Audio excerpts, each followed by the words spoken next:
जहां एक और मध्य प्रदेश सरकार जो है ग्रामीण अंचल के बच्चों के लिए शिक्षा की व्यवस्था कर रही है, उनके लिए तरह तरह के इंतजाम किए जा रहे हैं। वही एक और धार जिले के ग्रामीण अंचल से एक बच्चे की तस्वीर आई है कि उसके पिता उसको मनावर के समीप सिंघाना के ब्राह्मणपुरी गांव से साइकिल से बिठाकर मांडू होते हुए धार तक लेकर आए। चूँकि आपको बता दें कि वो बच्चा जो है आशीष, वो 10वीं में पढ़ाई करता है। रुक जाना नहीं के तहत जो है वो परीक्षा देने के लिए उसे धार आना था। उसे 3 सब्जेक्ट में री आई थी और उसके लिए उसके पिता के पास, चूँकि कोरोना संक्रमण काल चल रहा है, इस वक्त जो है बसें या कोई साधन मौजूद नहीं है। उसकी वजह से उसके पिता को उसे साइकिल से लेकर धार तक जो है परीक्षा के लिए आना पड़ा।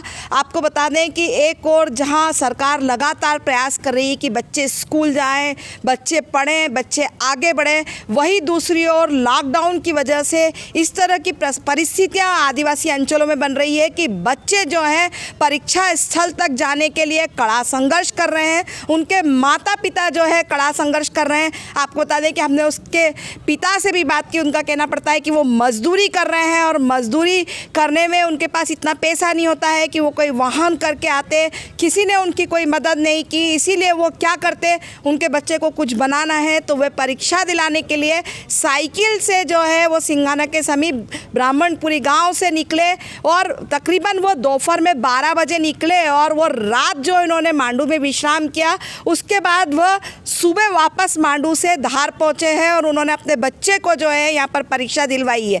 वही जब हमने ब्लॉक एजुकेशन ऑफिसर जो हैं डीओ डिस्ट्रिक्ट एजुकेशन ऑफिसर से बात की तो उनका कहना है कि उन्होंने किसी को बताया नहीं कि परीक्षा देने के लिए उनके पास कोई साधन नहीं है और सरकार इस तरह की कोई व्यवस्था करती भी नहीं है रुकने और ठहरने की। चूँकि वह बोले रिश्तेदार क्या ठहरा है, लेकिन जब हम लोगों ने बात की तो उसके पिता का कहना था कि वो किसी रिश्तेदार क्या नहीं ठहरा है। वह जो है उसने मांडू में एक रात गुजारी है। अब वह कहीं पे भी मैदान में या कहीं पे भी रात गुजार लेंगे। मैं हूँ रेणु अग्रवाल, आप देख एसकेपी लाइव न्यूज़।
नाम बताओ भैया आपका। मेरा नाम शोभाराम परियर है जी। आप पिता रेमला, हाँ साइकिल से आया हूँ मैं बच्चे को परीक्षा दिलवाने के लिए, क्योंकि लॉकडाउन में वाहन नहीं चल रहे तो गाड़ी कहीं व्यवस्था नहीं और मैं कर नहीं पाता। मैं गरीब लोग मजदूर करता हूँ और कहीं कोई साथ भी नहीं देते अपने गांव वाले लोग कि इसका बच्चा पढ़ लिख कर जाएगा, क्या बन जाएगा और क्या कर लेगा क्या।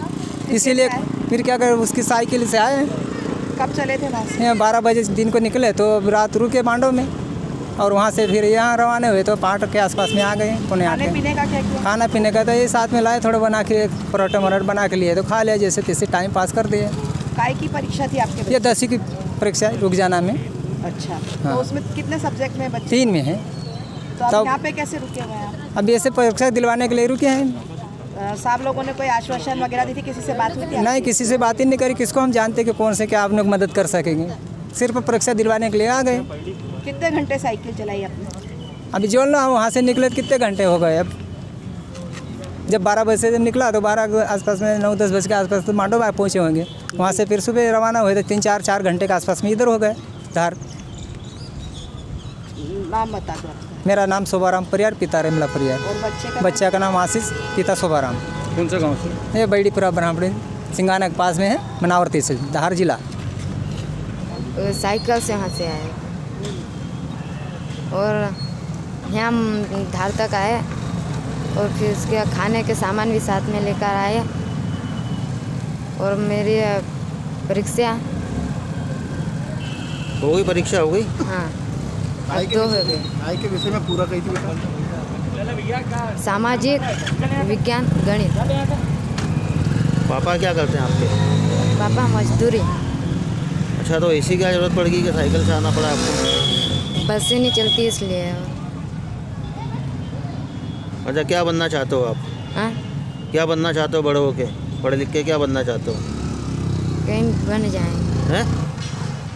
बड़ा अधिकारी बनना चाहते हो? हाँ क्या बनना चाहते हो? बड़ा अधिकारी। नाम बता दो आपका। आशीष परियार। इसी कर लो। हालांकि बच्चा जो है एक सेकंड सर, 2 मिनट। बस सेट हो जाने दो कैमरा। सर, क्या नाम सर आपका? दिनेश दुबे। अच्छा सर, ये पूरा मामला आया था मनावर से सर। एक पिता जो है साइकिल से जी एग्ज़ाम दिलवाने के लिए जी। यहाँ तक पहुँचा है जी। सर। क्या है पूरा मामला सर? सर, मैंने बच्चे से पूछा था तो बच्चे ने मुझे ये बताया था कि वो उसके पिता जो हैं सिंघाना से मनावर तक उसको साइकिल से लाए थे। उसके बाद में बाइक से वो किसी रिश्तेदार की मदद से यहाँ तक आया है। रात्रि विश्राम उसने यहीं पर किया था। आज का किया सर उसका? मुझे पता नहीं, उसके रिश्तेदार के यहाँ कहीं किया था उसने। आज सुबह का उसने पेपर दिया और एक पेपर उसको देना और बाकी। सर, शासन इतनी योजनाएं चला रही है लेकिन अभी तक उसको कोई हेल्प नहीं मिल पाई है। क्या नहीं। बोलना चाहेंगे? नहीं, हेल्प पूरी है। चूँकि परीक्षा जो है वो जिला स्तर पर ही होना है, तो जिला स्तर पर होने के लिए हमने जो खबर बच्चे को करना थी की।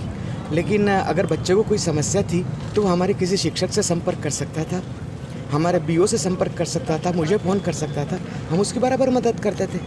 लेकिन चूँकि बच्चे ने किसी को बोला नहीं, पिता ने किसी को बोला नहीं, तो और हमें हमारी जानकारी में नहीं कि बच्चे ने फॉर्म कहाँ से भरा, कैसे भरा।